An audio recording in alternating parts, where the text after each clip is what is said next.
voltamos com mais um Sala de Entrevistas. Hoje a nossa convidada é Mariane Wulff, ela que é fonoaudióloga, e nós estamos conversando aqui, né, sobre problemas na fala, né?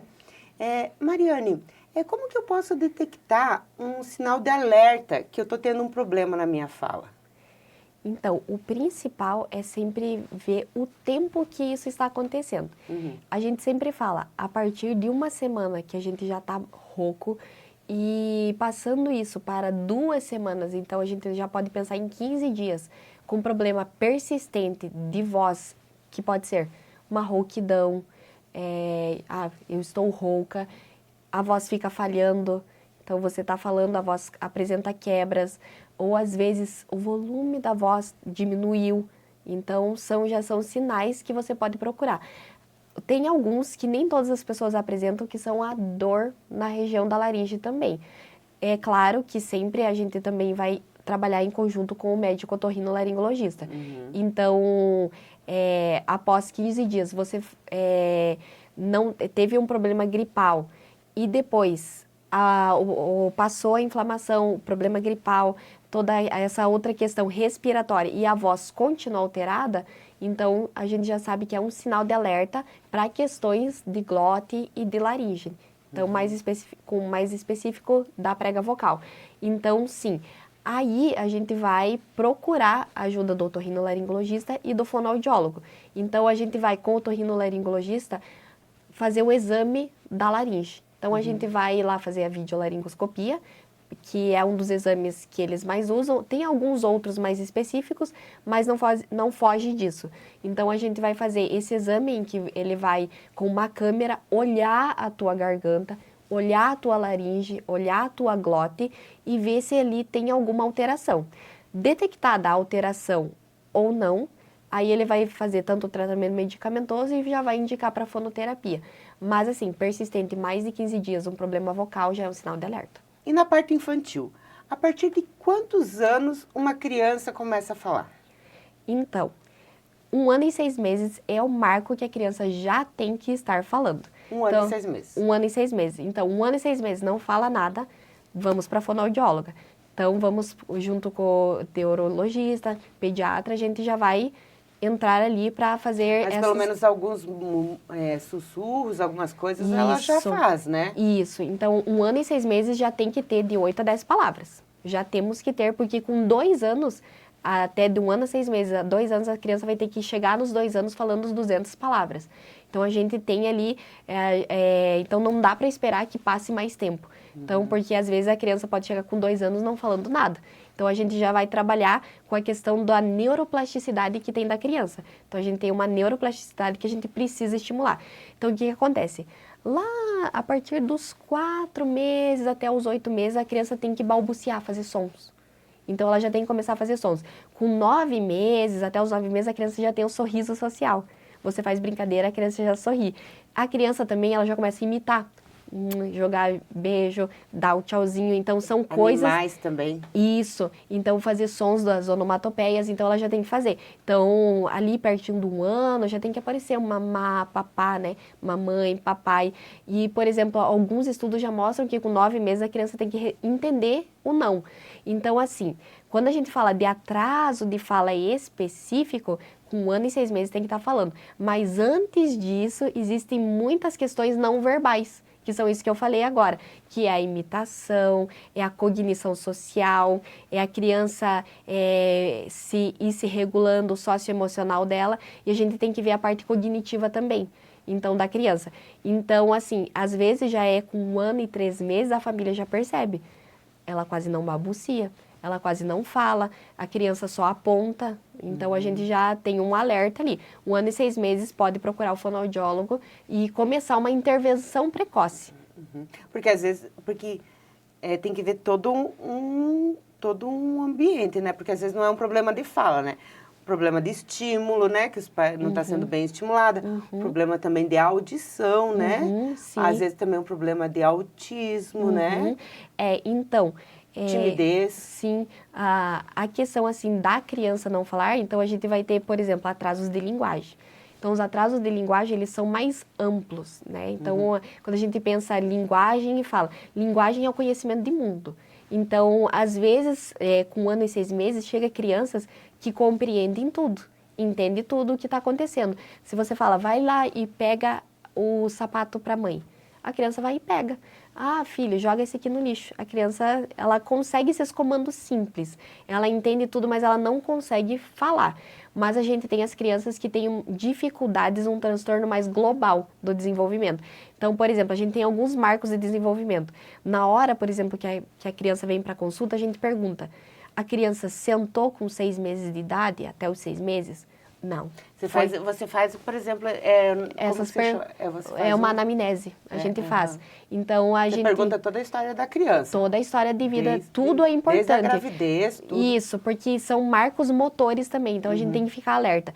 A criança com 6 meses, o corpo, a gente sempre fala, o corpo ele vem antes da fala. Então, a gente precisa ficar alerta aos sinais, porque o corpo é maior. Então, a fala, ela vai ser na sequência. Então, a criança senta, ela anda e depois ela fala. Geralmente nessa ordem. Às vezes acontece sentar, falar e andar, né? Primeiro ela se expressa pelo corpo. Se expressa pelo corpo. Então, a criança sentou com 6 meses. Beleza, tudo bem. Com 1 ano, ela já começou a andar, né? Até 1 ano e 2 meses ali, ela começou a andar. Não teve atrasos motores, já temos um ponto positivo. Agora, se a criança já tem esses atrasos do neurodesenvolvimento, aí a gente já fica em alerta. Não é só questões de fala, são questões que podem vir a ser comportamentais, ambientais também. Então, a gente precisa trabalhar. Então, aí a gente já faz essa pergunta. Geralmente, que nem você falou da gestação, tem acompanhamento, foi tudo bem. Quando a criança nasceu, ela fez o teste da orelhinha, passou. Na audição, não teve muita infecção de ouvido. A audição tá tudo bem? A criança está pronta para falar. Então, a gente vai, na anamnese, a gente faz essas perguntas, vê o desenvolvimento, porque alguns marcos do desenvolvimento ajudam no reconhecimento para o autismo, que você perguntou. Então, as crianças autistas, ela tem esse neurodesenvolvimento mais lento. Acontece de algumas serem precoces e com a poda neural, que a gente fala, que é quando acaba tendo um corte ali, a criança deixa de aprender coisas que fazia, não faz mais. Então, a gente fica muito alerta a essas questões. A criança deixou de fazer algumas coisas que ela já fazia? Então a gente já é um alerta. Mas você faz por perguntas para a mãe ou você faz por meio também de brincadeiras com a própria criança? A mãe acompanha a consulta com a criança? Então, na primeira consulta a gente faz uma conversa com os pais, porque a gente precisa saber toda essa história clínica. Então, a gente precisa ver, há risco para audição e atualmente, independente de ter ou não, a gente faz os exames audiológicos. Porque a audição, às vezes pode ser que o que acontece, eu chamo, não responde. Então, se é um problema audiológico, a gente já vai e trata primeiro. Porque se a criança não ouve, ela não vai falar. Sim. Então, a gente já faz esse corte ali. Fez os exames audiológicos, está tudo bem, a gente consegue prosseguir o planejamento. Então, a gente faz essa parte da audição.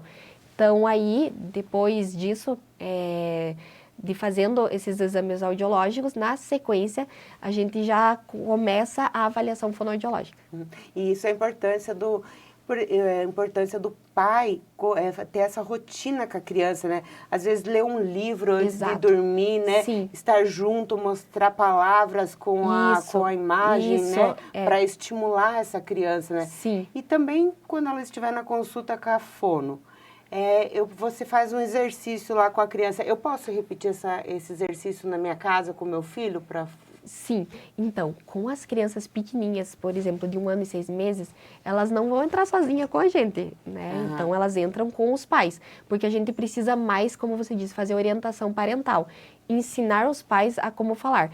Então, assim, a gente viu que uma criança, ela tem alguns problemas comportamentais, ela não imita, por exemplo, eu jogo beijo, a criança simplesmente não imita. Então, ela não tem a imitação corporal, ela não aponta o que ela quer. Então, a gente precisa, às vezes, fazer o pré-verbal, né? Então, ensinar ela a fazer sons, imitar os sons dos animais, porque isso, por exemplo, o som da cobrinha vai ser o som depois para o S, do sim. Por exemplo, às vezes o uau-uau vai ajudando também para produzir as vogais. Então, a gente precisa, por exemplo, o do mime, depois ajuda para falar dormir, que tem o som do mi. Então, a gente precisa que a criança faça essa produção de sons. Então, a gente precisa avaliar. A criança tem o comportamento para a fala, porque a fala ela é social. Sim. Não tem como excluir. Então, a fala ela é direcionada a uma pessoa. Então, a gente tem essa comunicação, essa conexão, essa interação. Então, isso é básico. Então, a gente vai avaliar a cognição da criança, a interação, como que ela reage, a audição e problemas motores. Então, porque podem ser de qualquer ordem. E aí, o que acontece? Às vezes, a criança de 1 ano e 6 meses chegou, a gente fez, os pais entram e a gente vai trabalhar a partir de brincadeiras, do lúdico. Então, por exemplo, eu quero ensinar que a criança fale papá, que ela faça com as brincadeiras, a gente vai montar uma terapia, por exemplo, com comidinhas. Aí a gente vai fazendo todos os sons na brincadeira e vai vendo o quanto a criança consegue imitar. Se for um atraso de fala e uma questão assim mais ambiental, por exemplo, poucos estímulos, os pais não estimulam tanto, a criança fica muito em frente a telas. Então, aí a gente vai precisar modificar isso. Se for um atraso de fala simples, a criança, às vezes, em 10, 15 sessões, ela já tem uma evolução bem grande, já começa a fazer sons, já começa a apontar, já começa a verbalizar. E o que acontece, às vezes, a criança não tem necessidade de falar. Quando a gente oferece tudo pronto para a criança.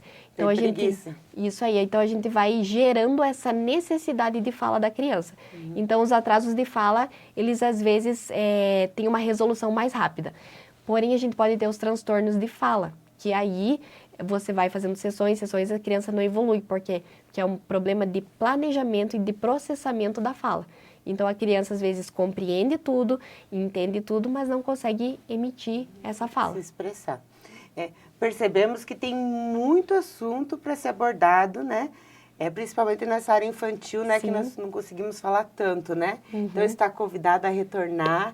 Quero te agradecer, Mariane, por você ter vindo até o nosso programa com esse papo enriquecedor. Você quer deixar alguma palavrinha final para os pais que estão em casa, perceberam que o filho, ou até para você que é um profissional autônomo, né? Que está percebendo uma falha na sua voz, ou que você queira só apenas se expressar pelas redes sociais, um vendedor? Sim.